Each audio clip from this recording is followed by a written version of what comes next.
আজ 2 দিন হলো, গতকাল থেকে এদেশের মুসলমানদের হৃদয়ে রক্তক্ষরণ হচ্ছে। একটা সংবাদ দেখে আপনারা দেখেছেন, ঢাকা বিশ্ববিদ্যালয় নারীরা পর্দা করে হেজাব পরে বিশ্ববিদ্যালয়ে প্রবেশ করেছে, বিশ্ববিদ্যালয়ে পরীক্ষার জন্য রুমে প্রবেশ করেছে। এই সমস্ত যারা, যেই মেয়েরা হেজাব পরে, পর্দা করে, নেকাব পরে যারা হল রুমে প্রবেশ করেছিল, তাদেরকে বহিষ্কার করা হয়েছে, অপমান করা হয়েছে, অপদস্থ করা হয়েছে। চিৎকার দিয়ে বলেন না আউযুবিল্লাহ। এই মেয়েগুলো তারা সংবাদ সম্মেলন করে আজকে বলেছে, অমুসলিম দেশগুলোতে নারীদের, মুসলিম নারীদের পর্দার বিধান কায়েমের জন্য তারা আন্দোলন করে সফল হয়েছে, তাদেরকে অনুমতি দেওয়া হয়েছে। তারা মুসলিমরা মুসলমানদের ন্যায্য অধিকার পেয়ে তারা হেজাব পরে, পর্দা করে, বুরকা পরে কলেজে যেতে পারে, স্কুলে যেতে পারে।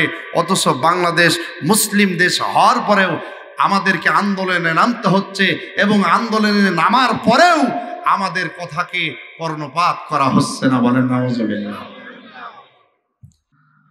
আমরা স্পষ্ট করে বলে দিতে চাই, বাংলাদেশ সেই দেশ যে দেশে 90 থেকে 92% মুসলমান বসবাস করে। কথা বলুন ঠিক কিনা? বাংলাদেশ সেই দেশ যে দেশে লক্ষ লক্ষ উলামায়ে কেরাম রয়েছেন। বাংলাদেশ সেই দেশ যে দেশে কোনো লক্ষ লক্ষ হাজী সাহেব বেঁচে রয়েছে। বাংলাদেশ সেই দেশ যে দেশে লক্ষ লক্ষ কওমি আলিয়া মাদ্রাসা রয়েছে। কথা বলেন ঠিক কিনা? বাংলাদেশ সেই দেশ যে দেশের মানুষ এশারের আজানের মধ্য দিয়ে ঘুমিয়ে যায়। বাংলাদেশ সেই দেশ যে দেশের মানুষ ফজরের আজানের মধ্য থেকে ঘুম থেকে জাগ্রত হয়। সুতরাং সেই দেশে একজন মুসলিম নারী পর্দা করে, হেজাব পরে স্কুল, কলেজ, ইউনিভার্সিটিতে প্রবেশ করবে, এটাই তার নৈতিক দায়িত্ব। সুতরাং সেই দায়িত্বের জন্য যেই মহিলারা রাস্তাতে নেমেছে, যেই মা বোনেরা তাদের ন্যায্য অধিকার আদায়ের জন্য সংবাদ সম্মেলন করছে, আমি মাননীয় প্রধানমন্ত্রীর কাছে ব্যর্থহীন ভাষায় আবার প্রস্তাব রাখতে চাই, এ মুসলিম দেশের মুসলমানদের সবচাইতে বড় বিধান হলো পর্দা। সেই পর্দা করে স্কুল, কলেজ, ইউনিভার্সিটিতে যাওয়ার অধিকার দেওয়া হোক। কথা বলেন ঠিক কিনা? সুতরাং আমার মতের সাথে কে কে রাজি আছেন? 2 হাত তুলে আল্লাহর দেখান। আল্লাহ তুমি কবুল করে বলেন আমিন, আমিন। বন্ধুরা আমার, কারণ পর্দা পোষিত করে এটা মুসলমানদের অন্যতম একটি বিধান। নিজেরা মানবে না, আবার অন্য কেউ মানুক এটা সহ্য করে না। আচ্ছা বলেন, পর্দা পোশিদা কার হুকুম? আওয়াজ করে বলেন, পর্দা পোশিদা কার হুকুম? এটা কি কোনো পীর সাহেবের হুকুম, প্রধানমন্ত্রীর হুকুম, কোন নেতার হুকুম, নেত্রীর হুকুম? এ হুকুম দিয়েছেন কে? আওয়াজ করে বলেন, এ হুকুম দিয়েছেন কে? ওয়াকারনা ফি বুয়ুতিকুন্না ওয়ালা তাবাররাজনা তাবাররাজাল জাহিলিয়াতিল উলা। এ কথা বলেছেন কে? নারীরা পর্দা করবে, ঢিলা পোশাক পরবে, হেজাব পরবে, এ আইন কার? কিন্তু আমরা দেখতেছি বাংলাদেশের এক শ্রেণীর মানুষ আছে যারা নিজেরা পর্দা করে না, আবার পর্দার আইনকেও অপছন্দ করে। আছে না নাই? আল্লাহ রাব্বুল আলামিন বলেন, লাউ আনজালনা হাযাল কুরআনা আলা জাবালিন লারাআইতাহু খাশিআম মুতাসাদ্দিআম মিন খাশিয়াতিল্লাহ। জোরে বলুন আল্লাহু আকবার। ইমানের ব্যাটারি কি ভালো আছে ভাই? ইমানের ব্যাটারি যাদের ভালো, তারা জোরে বলবে আল্লাহু আকবার। আর ইমানের ব্যাটারি যাদের ব্রয়লার মুরগি মার্কা, চেনেন ব্রয়লার মুরগি কি বলে ইমাম সাহেব? আপনাদের এলাকায় ব্রয়লার বলে?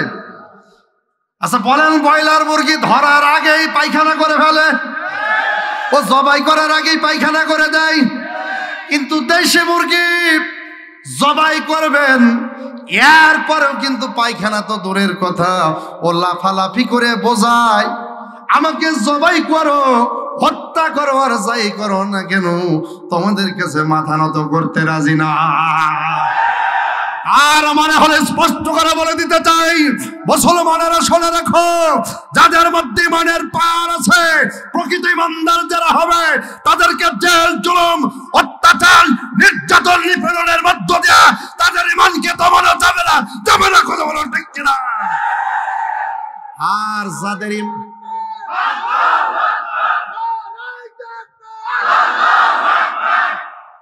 বন্ধুরা, আর যাদের ইমান ব্রয়লার মুরগির মতন, আল্লাহু আকবার, কথা বলেন না কে?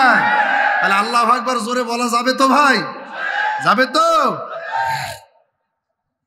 আল্লাহ রাব্বুল আলামিন বলেন, লাউ আনজালনা হাদাল কুরআন আলা জাবালিন লারাইতাহু খাশিআন মুতাসাদ্দিআন মিন খাশিয়াতিল্লাহ। জোরে বলুন আল্লাহু আকবার।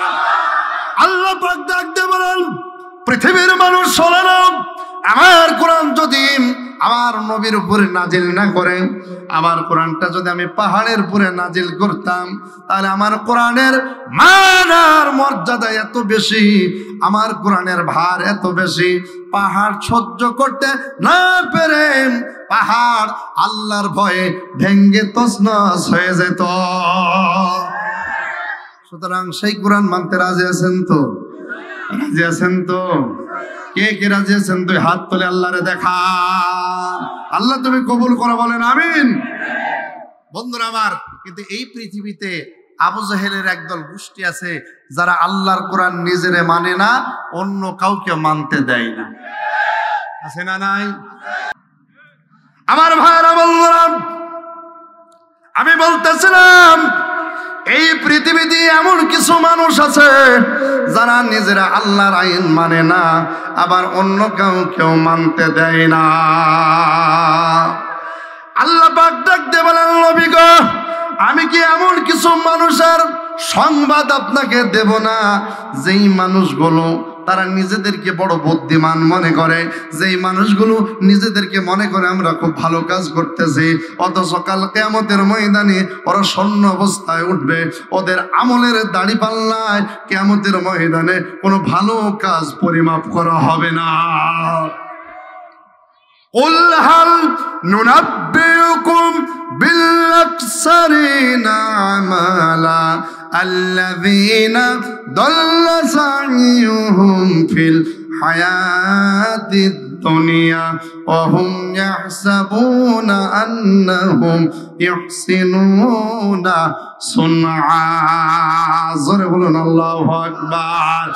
আল্লাহ ডাক দিয়ে বলেন, নবী গো, আমি বলে দিলাম ওই সমস্ত নির্বুদ্ধিতার পরিচয় দেয় তারা যারা নিজেদেরকে মনে করে আমরা খুব ভালো কাজ করতেছি, আর কালভার্ট বানিয়ে দিই, রাস্তা বানিয়ে দিই, মানুষদেরকে ভালো কাজের জন্য উদ্বুদ্ধ করে, মানুষদেরকে টাকা পয়সা দিই, দান সদকা করি, কত ভালো কাজ করে, আমাদের থেকে ভালো কাজ আর কেউ সমাজে করে না।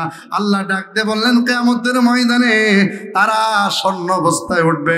ফালা নুকিমু লাহুম ইয়াউমাল কিয়ামাতি ওয়াজনা, কিয়ামতের ময়দানে তাদের মিজানের পাল্লা কায়েম করা হবে না। কেন কায়েম করবেন না আল্লাহ পাক? তাদের ভালো কাজগুলো আল্লাহ কেন গ্রহণ করবেন না? আল্লাহ রাব্বুল আলামিন বলেন, ভালো কাজগুলো গ্রহণ না করার মাত্র দুইটা কারণ। এক নাম্বার হলো ওয়াত্তাখাযু আয়াতি ওয়া রাসূলি হুজুয়া। জোরে বলুন আল্লাহু আকবার। এই ভালো কাজগুলো আমার আল্লাহ কেন গ্রহণ করবেন না? ভালো কাজগুলো গ্রহণ না করার দুইটা মাত্র কারণ। কয়টা? আরো আওয়াজ করে বলেন কয়টা? তাদের নামাজ, তাদের রোজা, তাদের হজ, তাদের যাকাত, তাদের কালভার্ট বানিয়ে দাও, তাদের দান সদকা, তাদের ফিতরা, কোনটাই আল্লাহর দরবারে কবুল হবে না। মাত্র দুইটা কারণ। কয়টা? আরো জোরে, জোর হলো না। দুইটা কারণ। আল্লাহ ডাকতে বলেন, ওয়াত্তাখু আয়াতি ওয়া রাসূলি হুজওয়া। এক নাম্বার কারণ হলো আল্লাহর বিধানগুলোকে মেনে নিতে পারে না। দুই নাম্বার, রাসূলের আদর্শকেই পৃথিবীতে তারা ঠাট্টা বিদ্রুপের ছলে দেখেছে। বলুন তো এরকম হাজারো নামাজি আছে, হাজারো হাজি আছে যারা আল্লাহর আইনকে মেনে নিতে পারে না, যারা রাসূলের আদর্শকে মেনে নিতে পারে না। ঠিকই নামাজ পড়ে, ঠিকই রোজা রাখে, ঠিকই হজে যায়। আল্লাহ পাক বলেন ফালা নুকিমু লাহুম ইয়াউমাল কিয়ামাতি ওয়াজনা। কিয়ামতের ময়দানে আল্লাহ রাব্বুল আলামিন তাদের ভালো কাজগুলো মিজানের দাড়ি পাল্লায় তুলবেন না। এখন বলেন, যারা পদ্মা পশিদা নিজে মানে না, আবার অন্যকে মানতে দেয় না, তাদের স্থান জান্নাত না জাহান্নাম? আরো জোরে বলেন, জান্নাত না জাহান্নাম? হজ যদি করে, কথা বলেন, হজ যদি করে, রোজাও যদি রাখে, নামাজও যদি পড়ে, মাঝে মধ্যে যাকাতও যদি দেয়, কারণ কি? আল্লাহর একটা অন্যতম বিধান হলো পর্দা ফুসিদার আইন নিজে না মানতে পারলে অন্তত বিরোধী করা যাবে না। অথচ আমরা দেখতেছি এই সমাজের কিছু মানুষ আছে, আল্লাহর আইনের কথা বললেই তাদের চোখগুলো উল্টা পাল্টা হয়ে যায়, তাদের কলবের মধ্যে জ্বলা পড়া শুরু হয়ে যায়।